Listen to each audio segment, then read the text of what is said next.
taking that, my childhood, and taking the things that I experienced and using it to empower me.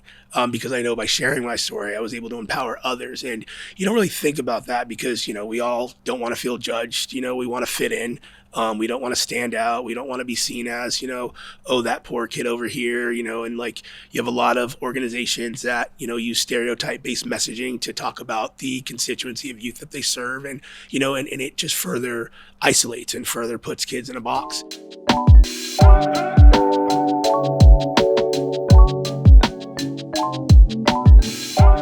How's it going, y'all? Welcome back to The Circuit, where we're sitting down with local members of nonprofits to talk about what is working well in their field. I am joined by Dhakir Warren, who is the executive director of the Martha's Vineyard Boys and Girls Club. Dhakir, welcome. Thanks for coming. Thank you for having me. I know that youth development is something that's close to my heart, and I love the work that y'all are doing on the island. So this is going to be a good conversation. Oh yeah, thanks. I look forward to it. Totally. So I'd love to just hear a little bit about you and your background to get started before we get into the organization. So I've started my career in education as a high school teacher, then went into entertainment PR, corporate communications, then running a workforce-based nonprofit in Boston centered on the design industry, then consulting, and then before moving to the island 5 years ago was the head of a national anti-sex trafficking coalition through Demand Abolition. Moved to the island, became vice principal at the high school, and now I am the ED of the Boys and Girls Club. So, the common thread there is that for the bulk of, my career, it's always had, I've always had some foot in the youth development realm, even working in corporate. So, that's kind of just my very vast trajectory. Yeah, that's a wide breadth of things that you've done, but it's cool that it's always been tied together by youth development. Is that something that you locked on to early? Like, were there experiences in your past supportive in your development that kind of showed you that this was a place you wanted to go? Yeah, I mean, absolutely. I would not be where I am today if it weren't for the support of, adults and mentors in my life. My childhood, I wouldn't trade it for the world, but, I had a dad that was in prison till I was 15. I have a mom that was, that struggled with substance use, when I was younger. And so, having people look out for me and having programs that really helped me, really deal with that, and still maintain my ability to be exposed to really incredible experiences, I think was really the foundation, and wanting to pay it forward. It's just an intrinsic part of, kind of who I am in my outlook on, the value of working with youth, because, your childhood shouldn't dictate, your future success. And by being able to provide young people with opportunities to step beyond, their day-to-day and have access to things that every young person should have access to, whether it's quality educational experience, travel, mentorship and support, is something that is so important. And so, I've been, very committed to, doing that as a result of my own experiences. It seems like in a lot of these conversations, people are really attracted to work that they've been directly impacted by, and it feels really good to complete that circuit and kind of bring it full circle. What would you say are the components that really helped you with your development when you were younger? Like, was this mentorship? Was this sitting in circle with your peers? Was this more technical training? What were some of the things? I think with young people and myself, included, there's a level of shame, when you come from situations where you don't have things, there's a level of shame, that I experienced having a dad that was in prison, not, having a mom that struggled with addiction. And these are just human factors. And there's so many systemic issues that lend to the experiences that my family had, and my dad and my mom in particular. And I think it's the empowerment that you should feel, having gone through those situations, as opposed to feeling like you're less than. And, creating a space where, every kid can be themselves, whether, they come from, a traditional two-parent household with means, or whether they don't. It's just important that kids feel seen or are seen. And so, you do that by just, again, creating an environment, a culture of inclusivity, being mindful of cultural proficiency, and really developing genuine and authentic relationships with kids. Like I've long said, kids are slow to trust, and they're easy to take that trust away. And, it's just so important that, you treat young people like they're people, and don't patronize or speak down, but also try to instill, really important life lessons, but also understand that, we live our experiences and that's how we're shaped. And so I think if you're able to accomplish that, you're doing something, good.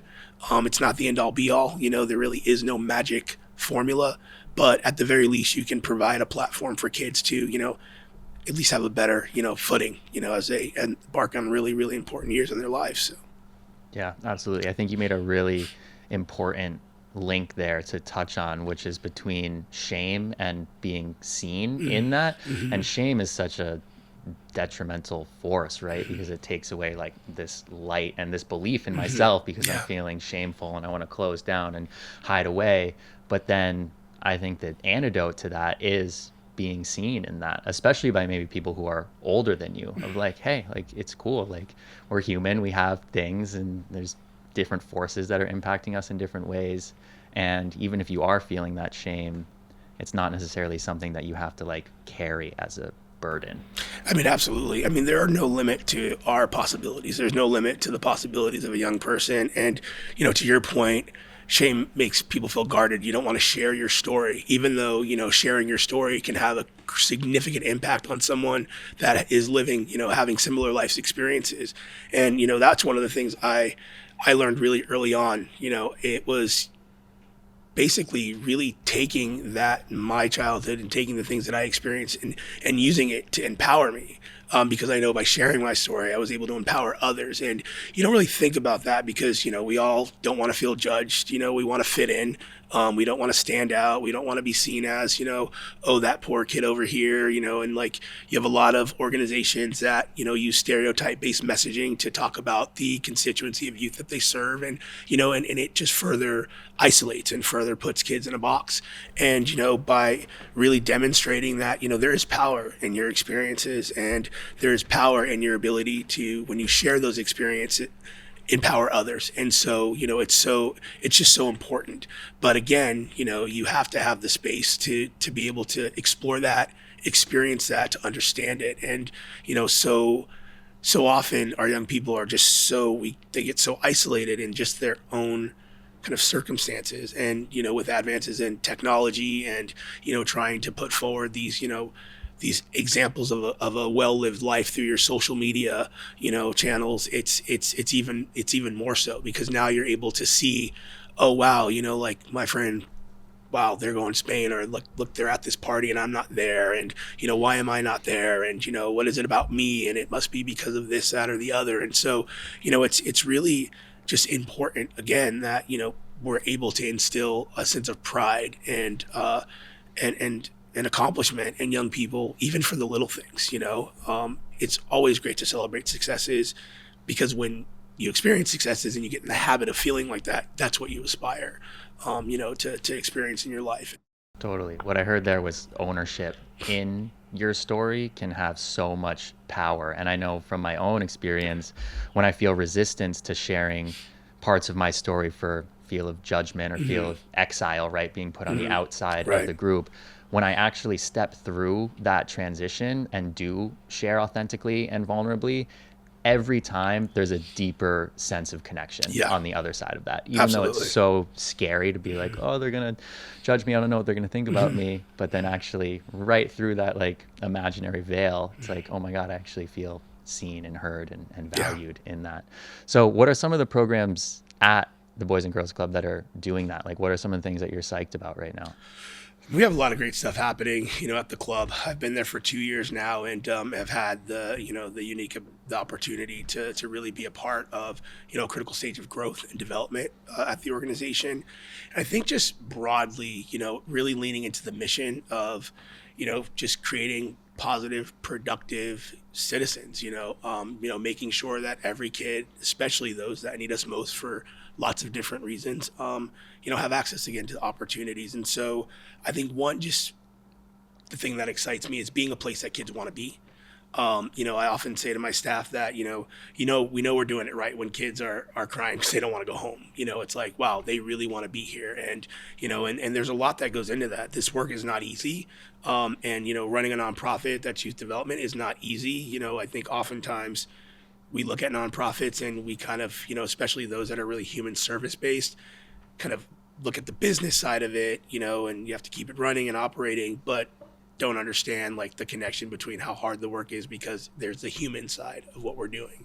And so having a space that really focuses on, yes, we're serving young people and their people. And so, we've got to make sure that we're leaning into that mission and living those values.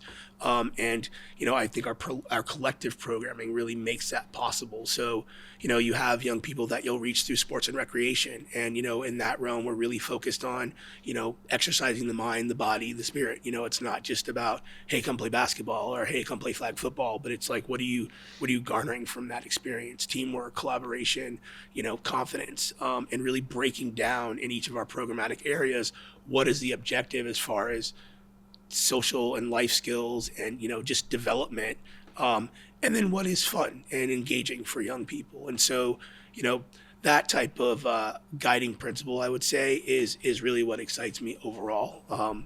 Being a place where we can provide kids with opportunities to engage in art and explore their creativity, also knowing that they can come and get homework help, and have someone there that's going to be dedicated to helping them understand a concept that they may not have gotten in their classroom, and in an out of school time environment where there may be less pressure or less of a fear of not getting it because they're in this institution and it's like they've got to if they're not right then they're wrong, as opposed to if you're not right, let's how do we get there and how do we get there together. Our safety net services are also something that are really near and dear. When I came on, as a young person having experienced food insecurity as an example, it was very important for me to really ensure that young people were getting their needs met in any way that we could meet their needs. And so making the connection between a young person going to school hungry and expecting them to perform, or not understanding while they're having behavioral challenges because of the conditions that are lending to that, or the housing insecurity that's lending to that, was important to keep in mind, especially as we thought about how do we holistically serve youth. And so, that coupled with our dental clinics to make sure our kids have access to oral health, understanding that if you don't have good oral health, it impacts your physical well-being. And then youth mental health counseling, as another service that we provide. And all these services are free to families and so important, especially with the youth mental health work coming out of, COVID and what kids experienced, during that, really difficult time. And so, I would say the character and leadership development, elements of our programs and what we offer at the club, and just, the activities, and now being able to ensure that young people can get off the island and go, to the MFA. We can take them to Harvard Square and they can walk around and they can see, Harvard University and say, hey, like this is something that I can aspire, to achieve. Or, I've only been to Falmouth and I've never, gone to a football game, or a basketball game. And so it's really the sum of everything that, we've been able to really implement at the club or refine, that is really exciting. And, you start to see, the change, you start to see confidence build. You start to see kids talking about experiences that they have that, their friends had, but they never had. And so, and the business of that is like, hey, well, how do we do that? Well, we need transportation. So, we have to look at everything strategically and, again, align it with just our overall mission and the work that we're trying to achieve, but also understand that, it's not about numerical data points. You can't apply those to what youth development really is. A lot of our, outcomes are anecdotal, but it's one thing, when you're writing a grant report and you've got to say, well, hey, how did you meet your objective? It's another thing where you're like, hey, I can see the fruit of the labor, and I can see, the change, and I can see, the impact, and that's, just so important. And so that's what excites me about all of the things that we offer at the club, because through all those avenues, we were able to get there. And we have a lot of younger, students right now, or members right now, but being able to grow and stay with them over time is also really exciting, because, we get to see how they develop in the long term as well. So. That's amazing. The word that really stood out to me in that was holistic, Yeah. and everything from mental, spiritual, physical, all of these different components. And I think it relates back to what you're talking about, this sense of pride and ownership in your story and yourself. It sounds like you're really creating that from a 360 point of view, which is really, really incredible. Yeah, That's I mean, awesome. it's interesting because, I often say that the only way you're going to really bring about long-term systemic change in the lives of young people is if you address not only their needs but the needs of the family. And there's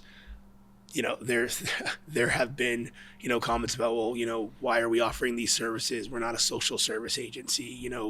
Isn't this the family's responsibility? And I think it's really unfortunate purview, because again, we are talking about the youth in our community, and we want them to thrive. And if there are barriers to that and we have the ability to address those barriers, why not? I mean, it's our responsibility. Yeah, I see that. And what I see in here is y'all really living the values that you are working to provide. So I have a couple more just like tiny little ones for little sound bites. What makes you hopeful about the next generation? They're smart. I really feel like the next generation, it just gets things that, at an earlier age than I know I experienced. I'm hopeful because we just need a resurgence of tenacity and grit and resilience, and you see that, it's, young people standing for something, and that makes me really hopeful for the future. I am concerned, on the other hand, about, the diminishing empathy that you can see among, some young people, just because we're so in our phone, and, when we're on social media and we're liking or not liking posts, or, making comments, online, and not seeing the person in front of us and understanding how that may be impacting them. It really has kind of lessened, folks, young people's kind of, connection. When I see young people all sitting at a table, like texting and not talking. But I do think that there is a spirit of service. There's a healthy spirit of rebellion, of questioning, and not just accepting, what they're being told, but really asking questions, and not to be disagreeable, but because intuitive questions do arise when you're looking at addressing, status quo issues. And so that makes me very hopeful. Like there's not a fear to represent what you believe and what you value. And you see it really early. I see it in my daughter. We used to say, why, why? And kids would be like, well, why? And it's like, the why questions are great. And they're the right questions, because it shouldn't be just because. We should be able to explain why. And young people question, and I think it makes us think and really reflect on maybe that why question, or the why is not the way it should be. And I think people fear that. I think a lot of people look at young people and kind of want the seen and not heard, or stay in your place, or don't question. We have to embrace that. And that's what brings about, that's what's going to really bring about the change. So I'm very hopeful, just because what I see is just being really incredible questions and thinking, and, and pursuits that, I haven't seen, at those ages and other generations. So. Yeah, it's powerful to have those questions. Absolutely. Even though it's almost like a little like house of cards, right? And people who are in that house are like looking down at people who are like questioning it, and it's scary and threatening, which I totally understand. But we have to, right? It's unsustainable at this point. Absolutely. Yeah. Yeah. I want to open up the floor. If you have any like specific, quick like programs or initiatives or goals that you want to plug. We are in the midst of a capital campaign to raise money for a new facility. We're in a 46-year-old building that is struggling with some serious infrastructural issues, and so we are very close to hitting our goal. But it's like we're not quite there yet. And this facility is so critical, because it's going to allow us to continue to deliver a quality program, to grow, to support our significant growth, in a safe, sustainable, state-of-the-art building, And so, really getting the community to support and understand that, we are the longest serving youth organization on this island, having served kids for 87 years now. And, we want to serve kids for another 87 years. And in order for us to do that, we need to construct a new facility, and it's that critical. And I think that, again, because our work really is about building the next generation of young people and making sure island youth have access to opportunities, it's such an important investment for the community as a whole. We're not just building to build, we're building to support growth and to make sure that our kids can be in a safe, sustainable building and not have to deal with the limitations that we have to deal with now. Pumping out 60,000 meals a year out of a kitchen that doesn't even have a legitimate stove, and using convection burners, and not having space to have after school programming going while we have older programming for older kids happening simultaneously is a challenge, because it means we have to segment programming. So please support the capital campaign, and you can get more information on our website. So And it sounds like there's an opportunity to not just make this a passive donation to write off, but to actually become involved and see what's going on and see the impact and meet the people and kind of have it be a part of your life, right? Yeah. I mean, and I would be remiss if I didn't talk about the capital campaign, but I would say this. I think, more than anything, volunteerism, you're from the community, come and volunteer. Give back, if it's one day or a week or one day a month, one day a year. I think it's so important for our island to invest in our young people, and that is just such an easy way. Bring your expertise, bring your hobby, bring your passion, and expose young people to it, because you never know when you plant a mustard seed how it's going to grow.